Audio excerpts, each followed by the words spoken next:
Hello everyone. कैसे हैं आप सब? आई थिंक बहुत अच्छे होंगे, स्वस्थ होंगे एंड मस्त होंगे और डेफिनेटली अपनी स्टडीज भी बहुत अच्छे से कर रहे होंगे। So this is Sakshi and we are studying geography together. अभी हम क्लास 6 का chapter number 7 that is India and its location. तो इंडिया की लोकेशन हम ऑलरेडी देख चुके थे कि कहां पर ये लोकेटेड है और इंडिया का डिवीजन कैसे, पॉलिटिकल डिवीजन हम ऑलरेडी देख चुके थे। इंडिया कैसे 28 स्टेट्स में डिवाइडेड है एंड उसके अलावा 8 यूनियन टेरिटरीज भी यहाँ पर प्रेजेंट है। तो ये इतना हमने लास्ट वीडियो में देख लिया था। अभी हम इंडिया का फिजिकल डिवीजन यहाँ पर देखने वाले हैं कि फिजिकली ये जो पॉलिटिकली थी ये तो ह्यूमंस ने, मतलब हमने कैसे इंडिया को पर्टिकुलर टेरिटरी में, स्टेट्स में डिवाइड कर दिया है अपनी इजीनेस के लिए। ठीक है, क्योंकि एक गवर्नमेंट जो है पूरी इंडिया को कंट्रोल नहीं कर सकती है, पूरी इंडिया को मैनेज नहीं कर सकती। It is a vast country. So that's why हमने इसको 28 स्टेट्स में 28 पार्ट्स में डिवाइड कर दिया है, जिससे कि वहां की लोकल गवर्नमेंट वहां को मैनेज आउट कर सके। हम बात कर रहे हैं इंडिया ना केवल पॉलिटिकली डिवाइड है बल्कि फिजिकली, मतलब कि ऑलरेडी नेचुरली भी कैसे डिवाइडेड है इंडिया, उसके बारे में हम यहाँ पे देखते हैं। चलिए तो शुरू करते हैं। But in the last class I think we have not discussed about the 8 union territory. तो जल्दी से within 2 minutes let's discuss about our 8 union territories. कौन कौन सी वो 8 यूनियन टेरिटरीज थी उसके बारे में हम देख लेते हैं। तो चलिए हम शुरू करते हैं नॉर्थ से, टॉप से। यहाँ पर जो आपकी फर्स्ट यूनियन टेरिटरी है वो है लद्दाख। Ladakh is there. उसके बाद जम्मू एंड कश्मीर यहाँ पर है। उसके अलावा हमारे यहाँ पे ये दोनों जो भाई बहन है ना, हरियाणा और पंजाब, इनकी कैपिटल जो है चंडीगढ़। ये चंडीगढ़ इसकी कैपिटल तो है, साथ साथ ये एक यूनियन टेरिटरी भी है। उसके अलावा दिल्ली जो हमारी इंडिया की कैपिटल है, it is also a union territory. तो ये हो गई यूनियन टेरिटरी। उसके अलावा अब हम यहाँ साउथ वाले पार्ट में आते हैं। यहाँ पे दो अलग अलग पहले यूनियन टेरिटरी थी, जैसे कि अब मर्ज कर दिया गया है, दादर नगर and Haveli and Daman and Diu. तो ये दोनों यूनियन टेरिटरी यहाँ पर लोकेटेड है। उसके अलावा ये आपको आइलैंड दिख रहा है एक, और एक यहाँ पर आइलैंड दिख रहा है। तो ये जो आइलैंड है ये है अंडमान एंड निकोबार आइलैंड, और यहाँ पर है लक्षद्वीप आइलैंड। उसके अलावा one more union territory is there which is located here, that is Puducherry. तो ये हो गई हमारी ऑल 8 यूनियन टेरिटरी। जल्दी से काउंट कर लेते हैं, 1 2 3 4 5 6 7 एंड 8। ये हमारी 8 यूनियन टेरिटरी है। अब जल्दी से हम हमारे फिजिकल डिवीजन पे आते हैं, कैसे इंडिया फिजिकली डिवाइडेड है। देखिए, ध्यान से देखिए इस मैप को। पहले मैं आपको एक ब्रीफली डिवीजन बता देती हूँ कि कैसे कैसे डिवीजन किया गया है। So let's see here. Let's see this map. इस मैप को देखिए ध्यान से। ये वाला जो पूरा जो पार्ट दिख रहा है, दिस पार्ट यहां पर है पूरे में माउंटेन्स। इस पूरे पार्ट में माउंटेन्स है। अब इन माउंटेन से हम जैसे ही नीचे आते हैं, इतने पार्ट में है हमारे नॉर्दर्न प्लेन्स। नॉर्दर्न प्लेन्स यहाँ पर सिचुएटेड है। ये रहे हमारे पूरे के पूरे नॉर्दर्न प्लेन्स। ये हो गए नॉर्दर्न प्लेन्स। नॉर्दर्न की प्लेन के बाद ये जो इस टाइप का आपको शेप दिखाई दे रहा है, ये है हमारा इंडियन प्लेट्यू, पेनिनसुलर प्लेट्यू। और उसके अलावा यहां पर है हमारा डेजर्ट, और ये जो पास ओशियन से कनेक्टेड ये जो एरिया है, this area is known as coastal area. और उसके अलावा आइलैंड, मतलब कि ऐसा लैंड जो ऑल 4 साइड से किससे घिरा हुआ है, वाटर से, उसे हम आइलैंड बोलते हैं। तो हमारे इंडिया की टेरिटरी में कुछ आइलैंड्स भी आते हैं, जैसे कि ये अंडमान एंड निकोबार एंड यहाँ पे लक्षद्वीप आइलैंड ग्रुप जो है, this also comes under the Indian territory. अब कहाँ पर क्या लोकेटेड है और किस लैंडफॉर्म को क्या बोलते हैं वो हम डिस्कस कर लेते हैं। पहले माउंटेन्स जब मैं बोल रही थी, तो ऐसा लैंड जो कि नॉर्मल हमारी जो लैंड का लेवल है उससे हाई है और इस टाइप से स्लैंटिंग वे में बना हुआ है, इस टाइप के लैंडफॉर्म को हम बोलते हैं माउंटेन। आप सभी ने देखा होगा पहाड़ों को, तो उसे हम माउंटेन्स बोलते हैं। उसके बाद जब हम जैसे यहाँ पर इस पार्ट में आते हैं इंडिया के, यहाँ पर एकदम प्लेन सरफेस, तो इसलिए हम इन्हें बोलते हैं नॉर्दर्न प्लेन्स। और नॉर्दर्न प्लेन्स के अगर हम यहाँ वेस्ट साइड में जाते हैं, तो एक अलग हमें लैंडफॉर्म दिखाई देता है जिसे हम बोलते हैं इंडियन डेजर्ट, जहाँ पे सैंड, जब भी आप डेजर्ट के बारे में सुनते हैं तो सैंड सैंड आपके माइंड में आता है, तो हाँ ऐसा ही लैंडफॉर्म हमारे इंडिया में भी प्रेजेंट है। उसके बाद बात करते हैं इस टाइप का, ये जो शेप दिखाई दे रहा है इसे हम बोलते हैं प्लेट्यू। अब प्लेट्यू क्या होता है? प्लेट्यू मतलब ऐसा लैंड जो नॉर्मल सरफेस से ऊपर तो है लेकिन माउंटेन्स की तरह ऐसे स्लैंटिंग नहीं है, ऊपर से भी प्लेन है। मतलब अगर एक माउंटेन ऐसा है उसको बीच में से कट कर दिया जाए तो वो क्या बन जाएगा? एक प्लेट्यू बन जाएगा। तो ऐसा ही एक पूरा प्लेट्यू हमारे यहाँ पे साउथ इंडिया में और सेंट्रल और साउथ इंडिया को कवर करते हुए यहाँ पे प्रेजेंट है। और उसके अलावा ओशियन से कनेक्टेड जो एरिया है उसे हम बोलते हैं कोस्टल एरिया। तो चलिए देखते हैं इन सब के बारे में। India is marked by the diversity of physical features. बहुत सारे अलग अलग फिजिकल फीचर्स है। कौन कौन से अभी हमने देखे। यहाँ पे माउंटेन्स है कहाँ? नॉर्थ में। प्लेट्यू है कहाँ? सेंट्रल इंडिया और साउथ इंडिया में। उसके बाद प्लेन्स हमने देखा, नॉर्दर्न प्लेन्स, और उसके बाद कोस्टल प्लेन्स मतलब कोस्ट हमने देखे, और आइलैंड्स। तो ये मेनली 6 डेजर्ट भी यहाँ पे प्रेजेंट है। तो mainly 6 landforms are present here. अब सबसे पहले हम स्टार्ट करते हैं हमारे नॉर्थ वाले एरिया से। तो देखिए ध्यान से, आपके एनसीईआरटी बुक में भी ये मैप गिवन है, जल्दी से बुक खोल के मैप को ध्यान से देखिए कि कहाँ कहाँ पे ये जो 3 लाइंस आपको यहाँ पे डिपिक्ट की जा रही हैं, 3 लाइंस दिख रही हैं, ये माउंटेन्स की ही लाइंस हैं इस टाइप से। अब ये क्या है? इन्हें हम बोलते हैं रेंज। रेंज क्या होता है? रेंज मतलब माउंटेन जब एक सीरीज में होता है, इस टाइप की सीरीज एक लाइन में होते हैं तो उसे हम क्या बोलते हैं? Range of mountains. तो ऐसी ही रेंज है हमारे यहाँ पर इंडिया में। इन रेंजेस को हमने 3 पार्ट्स में डिवाइड किया हुआ है, 3 कैटेगरीज में डिवाइड किया हुआ है।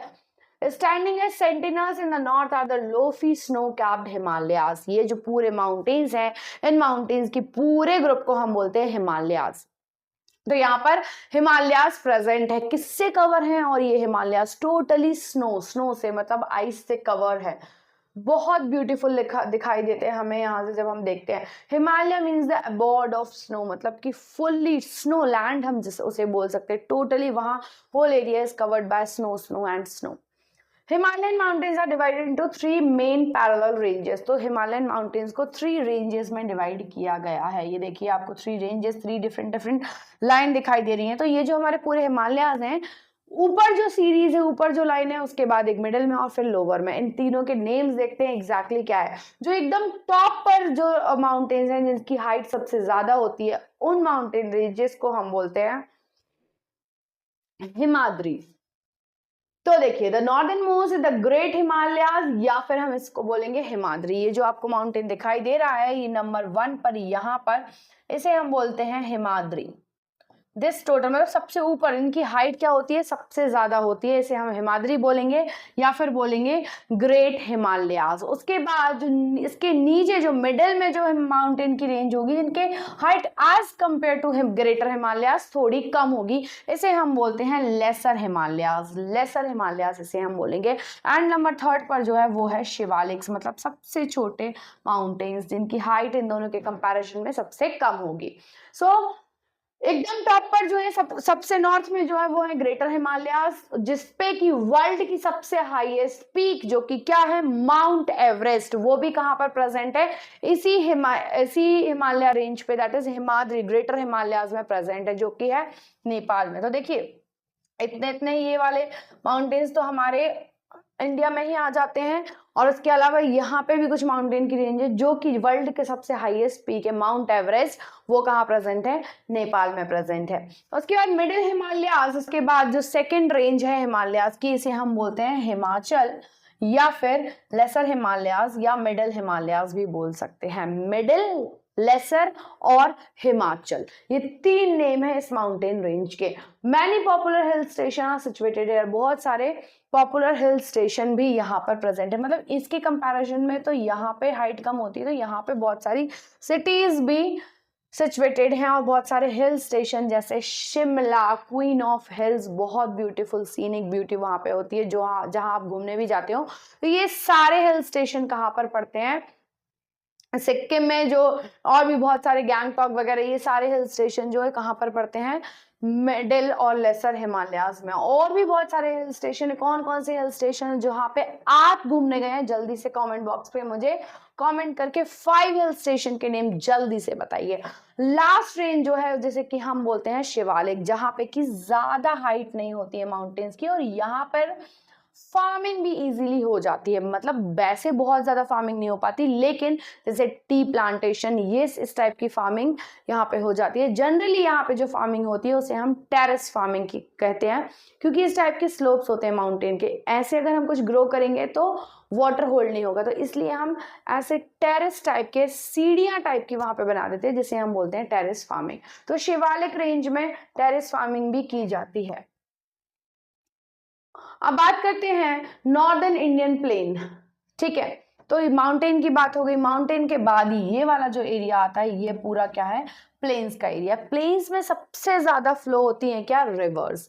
क्यों, क्योंकि जितनी भी सारी माउंटेन्स है यहाँ से रिवर क्या होती हैं, ओरिजिनेट होती हैं और फ्लो होके कहाँ आएंगी, यहीं तो आएंगी ना फ्लो होते होते। तो सारी रिवर्स यहाँ से फ्लो होके यहाँ, जिसमें से कि सबसे बड़ी रिवर जो है इंडिया की, दैट इज रिवर गंगा। वो भी कहाँ से स्टार्ट होती है, गंगोत्री ग्लेशियर से स्टार्ट होते होते पूरे नॉर्दर्न प्लेन में फ्लो होके एट लास्ट यहाँ पे बे ऑफ बंगाल में एंड हो जाती है। वहीं एक और बिग रिवर है जो भी अगेन हिमालय से निकलती तो है, लेकिन इंडिया नहीं, तिब्बत से ओरिजिनेट होती है। यहाँ नहीं है भाई, तिब्बत थोड़ी यहाँ पर है, यहाँ से ओरिजिनेट होती है और अरुणाचल प्रदेश से हमारे इंडिया में एंटर करती है, और यहाँ से फ्लो होते होते यहाँ पर रिवर गंगा के साथ मिक्स हो जाती है, और लास्ट में जब एंड होती है तो वर्ल्ड का सबसे बड़ा डेल्टा भी बनाती है। अब डेल्टा क्या है, डेल्टा मतलब जब रिवर एंड होती है तो बहुत सारी डिस्ट्रीब्यूटरीज में स्प्लिट हो जाती है। डिस्ट्रीब्यूटरीज मतलब बहुत सारी ब्रांचेस में स्प्लिट हो जाती है, और उसे ही हम क्या बोलते हैं, डेल्टा। तो ये जो पूरा वेस्ट बंगाल वाला ये जो मेजर पार्ट है यहाँ पे डेल्टा है, जिस डेल्टा का नाम है सुंदरबन डेल्टा, और गंगा ब्रह्मपुत्र डेल्टा भी जिसे हम बोलते हैं, जो कि वर्ल्ड का सबसे बड़ा डेल्टा बनाती है। अब देखिए इसकी खास बात क्या है, northern Indian plain lies to the south of Himalayas. मतलब हिमालयाज ये जो है इसके साउथ में देखा जाए तो क्या प्रेजेंट है, नॉर्दर्न प्लेन्स प्रेजेंट है। They are generally level and flat, मतलब ये कोई आड़े टेढ़े ऊपर नीचे नहीं होते, फ्लैट सरफेस होती है इनकी एकदम। These are formed by the alluvial deposit. Alluvial मतलब अलुवियल सॉइल होती है। अब देखिए कैसे यहाँ की सॉइल जो है वो अलुवियल है, और कैसे बहुत ज्यादा फर्टाइल सॉइल भी मानी जाती है। कैसे मानी जाती है, देखिए रिवर्स जो है वो यहाँ से ओरिजिनेट हो रही है। अब जब यहाँ से फ्लो होते हुए आ रही है तो ना केवल वाटर लेकर आ रही है, रेनी सीजन में जब रिवर्स फ्लो होती है तो सिर्फ और सिर्फ वाटर नहीं लाती, यहाँ पे प्रेजेंट बहुत सारा डस्ट पार्टिकल्स, बहुत वेस्ट मटेरियल, लीव्स, शेड्स की सैंड, सॉइल, बहुत सारी चीजें यहाँ से अपने साथ लेकर आती हैं। लेकिन जब रेनी सीजन क्या होता है, एंड होने लगता है, रिवर का फ्लोट कम हो जाता है, तो वो बाकी सारा जो डिपॉजिट है ना वो यहाँ से लेकर तो आती है, लेकिन यहीं इस एरिया में छोड़ देती हैं और यहाँ पे आके एंड हो जाती हैं। अब ये जो वेस्ट मटेरियल होता है ये बहुत ज्यादा फर्टाइल, ये उस सॉइल को बहुत ज्यादा फर्टाइल, बहुत अच्छा बना देता है, इसलिए यहाँ पे एग्रीकल्चर के लिए भी ये बेस्ट लैंड माना जाता है। सबसे बेस्ट एग्रीकल्चर भी इसी पार्ट में होती है, जहाँ हमारा ये पूरा का पूरा पंजाब, हरियाणा, उत्तर प्रदेश, ये this part is considered as the agricultural land. These are formed by the alluvial deposit laid down by the rivers, the Indus, the Ganga, the Brahmaputra। तो 3 मेन रिवर्स यहाँ पे फ्लो होती है। इंडस रिवर्स मेनली पाकिस्तान वाले part में होती है, लेकिन इसके कारण यहाँ वाला जो पार्ट है हरियाणा पंजाब वाला, ये पार्ट भी बहुत प्रॉस्पेरस और फर्टाइल लैंड माना जाता है, because Indus river flows here. So that's why these river plains provide fertile land for cultivation. मतलब इसलिए यहाँ पे एग्रीकल्चर अच्छा हो सकता है। That is the reason for high concentration of population. और देखिए क्यों, अब सारे जो हमारे सोशल फैक्टर और फिजिकल फैक्टर्स जो है ना एक दूसरे से रिलेटेड है। कैसे, क्योंकि यहाँ पे एग्रीकल्चर ज्यादा होता है, अच्छा होता है, प्रॉस्पेरस होता है, फर्टाइल लैंड है, इसलिए यहाँ पे पॉपुलेशन भी बहुत ज्यादा है। देखिए आप लोग वहीं रहना प्रेफर करेंगे ना जहाँ आपका लाइवलीहुड, जहाँ आपको इजीली अर्न करने को मिलेगा, इजीली सारी चीजें अवेलेबल होंगी। तो क्योंकि इस एरिया में सारी चीजें इजीली अवेलेबल होती हैं, बहुत हिस्टोरिकल बैकग्राउंड से भी देखें तो हिस्टोरिकल टाइम से ज्यादा पॉपुलेशन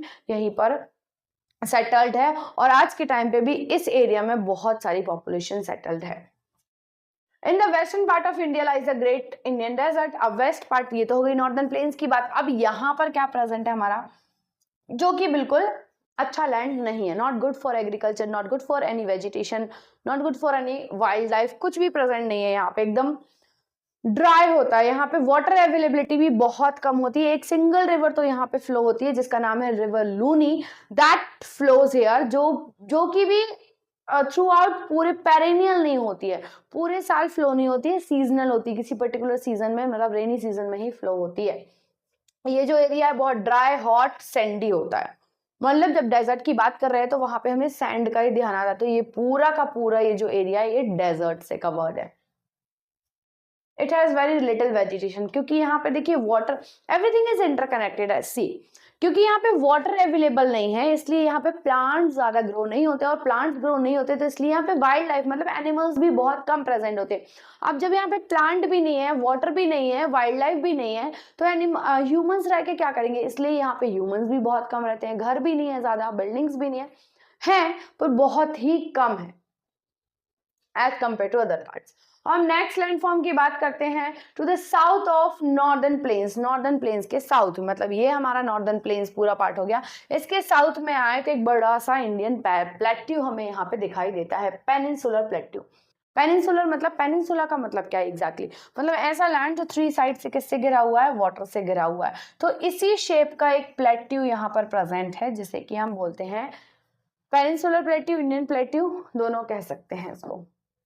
इसका शेप क्या है, ट्राइंगुलर शेप में है। It the relief is highly uneven. यहाँ की जो सरफेस होती है ना बहुत अनइवन है, ऊपर नीचे एकदम नॉर्दर्न प्लेन्स की तरह फ्लैट नहीं है। ऊपर से जरूर फ्लैट है, ऐसा स्लोपिंग नहीं है, लेकिन फिर भी यहाँ की सरफेस रफ सरफेस है, अनइवन सरफेस है। उसके बाद देखते हैं this region with numerous hill ranges and valleys. अब यहाँ पे बहुत सारे हिल रेंजेस भी हैं। देखिए कैसे, ये जो पूरा माउंटेन, ये जो पूरा प्लेट्यू है ना, इसके आसपास हिल्स प्रेजेंट है इस टाइप से। कौन कौन से हिल्स प्रेजेंट है ये हम देखते हैं यहाँ पे। तो इस टाइप से हिल्स की पूरी रेंज प्रेजेंट है यहाँ पे इस पूरे प्लेट्यू के आसपास, और बीच में भी एक हिल रेंज यहाँ पर प्रेजेंट है। सो कौन कौन सी हिल रेंज है ये देखते हैं। अरावली हिल्स, ये जो अरावली हिल्स है ये आपके इस साइड में, यहाँ पर पूरे अरावली हिल्स प्रेजेंट है। जल्दी से अपना मैप खोल के देखिए और यहाँ पर आपको दिखाई देगी अरावली हिल रेंज। तो ये पूरी अरावली हिल रेंज है। बीच में से जो निकल रही है ये विंध्याचल हिल रेंज है। यहाँ पर जो हिल्स आपको दिखाई दे रहे हैं ये आपके कार्डमम हिल्स है, नीलगिरी हिल्स है, यहाँ पर नीलगिरी हिल्स है। तो ये अलग अलग हिल रेंजेस यहाँ पे प्रेजेंट है। One of the oldest range, सबसे वर्ल्ड की सबसे ओल्ड रेंज जिसे माना जाता है दैट इज अरावली, और विंध्याचल को भी, विंध्यास हिल जो है इसको भी oldest range of the world माना जाता है। Vindhyas and the Satpura are the important ranges. अब इसके बीच में भी 2 इम्पोर्टेंट रेंजेस यहाँ पर प्रेजेंट है। ये आपकी विंध्याचल हिल रेंज है, उसके ही नीचे सतपुड़ा हिल रेंज प्रेजेंट है, जिसके बीच में से एमपी की, मध्य प्रदेश की मोस्ट इंपॉर्टेंट रिवर, जो कि इकलौती रिवर है जो अपोजिट डायरेक्शन में मूव होती है, वो है रिवर नर्मदा। वो इन्हीं 2 माउंटेन्स के बीच में से फ्लो होती है। The river Narmada and Tapi flows through these ranges. These are west flowing rivers that drain into the Arabian Sea. मतलब ये दोनों ही इकलौती ऐसी रिवर है, मतलब river Narmada which originates from the east direction and flows towards the west and at Arabian sea. तो river Narmada यहाँ से फ्लो होती है और यहीं कहीं से रिवर तापी भी फ्लो होती है, इन्हीं माउंटेन रेंजेस के बीच में से, सतपुड़ा में से और विंध्याचल के बीच में से, और एंड होती है अरेबियन सी में। सो आई होप आपको समझ में आया होगा इंडियन प्लेट्यू के बारे में। अब हमारा नेक्स्ट लैंडफॉर्म है प्लेट्यू के बाद, यहाँ पे इस एरिया में जो है ये हमारा पूरा कोस्टल प्लेन, मतलब कि बीचेस, ब्यूटीफुल गोवा बीचेस के बारे में बात हो रही है यहाँ पे। हाँ, तो वही कोस्टल एरिया किससे घिरा हुआ है। अब देखिए यहाँ पे हिल्स की बात तो हो गई थी, हिल्स के बाद वाला जो लैंड होता है थोड़ा सा फ्लैट सैंड वाला एरिया होता है और कनेक्टेड टू द सी से कनेक्ट होता है। अब इस एरिया को हम बोलते हैं वेस्टर्न घाट या Sahyadri border, yes, and the plateau in the west and the eastern ghat provide the eastern boundary. तो देखिए ये जो पूरा है ना, अभी जो हिल्स की बात हो रही थी उन हिल्स का नाम है, यहाँ पर है ये वेस्टर्न घाट्स और यहाँ पर है ईस्टर्न घाट, और उसके बाद ये जो प्लेन्स हैं, इनका नाम भी इन्हीं डायरेक्शन के नाम पे रखा है। ये है वेस्टर्न कोस्टल प्लेन और ये है ईस्टर्न कोस्टल प्लेन।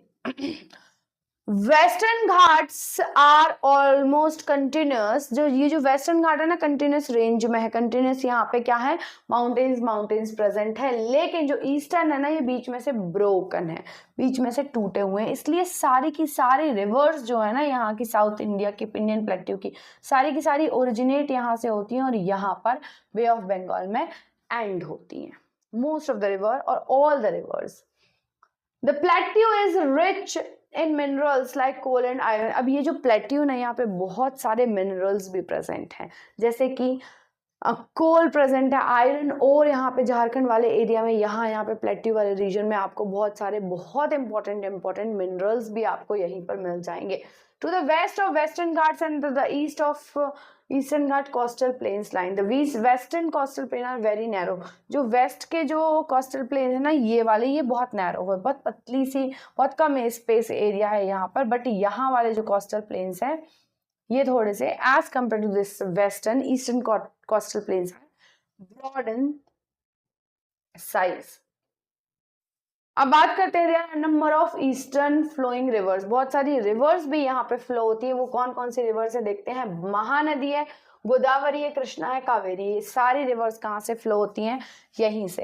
ये जो आपके वेस्टर्न घाट है यहीं से रिवर फ्लो होती है, ये जो आपको दिखाई दे रहे हैं महानदी, कृष्णा, कावेरी, गोदावरी सब यहाँ से फ्लो होते होते एंड होती है कहाँ पे, ये आ रही है आपकी कृष्णा रिवर, एंड कहाँ होती है बे ऑफ बंगाल में। So I hope this much is clear to these rivers are formed fertile deltas। अब ये सारी रिवर्स जो है ना मतलब जहाँ पर एंड होती हैं अपना डेल्टा भी क्रिएट करती हैं छोटा मोटा, और इस वजह से यहाँ का जो लैंड होता है ना बहुत ही फर्टाइल लैंड माना जाता है, एग्रीकल्चर बहुत अच्छी हो सकती है यहाँ पे। वैसा ही डेल्टा गंगा और ब्रह्मपुत्र रिवर भी बनाती हैं, जैसे वर्ल्ड का सबसे बड़ा डेल्टा बोलते हैं जो कि है सुंदरवन डेल्टा, वो भी कहाँ बनाती हैं बे ऑफ बंगाल के यहाँ पर, मतलब इस एरिया में डेल्टा बनाती हैं। Half delta come in West Bengal and half major part come in Bangladesh. अब कुछ फैक्ट वाली बात जान लेते हैं, क्या है फैक्ट वाली बात, that is the Ganga and the Brahmaputra form the, ये तो मैं ऑलरेडी आपको बता चुकी हूँ कि जो गंगा और ब्रह्मपुत्र रिवर है दोनों मिलके एक साथ डेल्टा बनाती हैं और उस डेल्टा का नाम है सुंदरवन डेल्टा। डेल्टा जो है वो भी एक ट्रायंगुलर शेप में है, क्योंकि यहाँ पर देखिए आपको यहाँ पे ट्रायंगल, यस ये आपको डेल्टा की पिक्चर यहाँ पे दी हुई है, तो इस टाइप से ट्रायंगल फॉर्म हो रहा है देखिए यहाँ पर। तो ये रिवर है इस टाइप से बहुत सारी डिस्ट्रीब्यूटरीज में फ्लो हो जाती है और यहाँ पे ओशन में जाके मिक्स हो जाती है, ये सारी आपको इसकी डिस्ट्रीब्यूटरीज दिखाई दे रही हैं। तो ऐसे आके ये वर्ल्ड का सबसे बड़ा डेल्टा इस पार्ट में, इंडिया के इस पार्ट में बनाती है। So I hope this much is clear to you.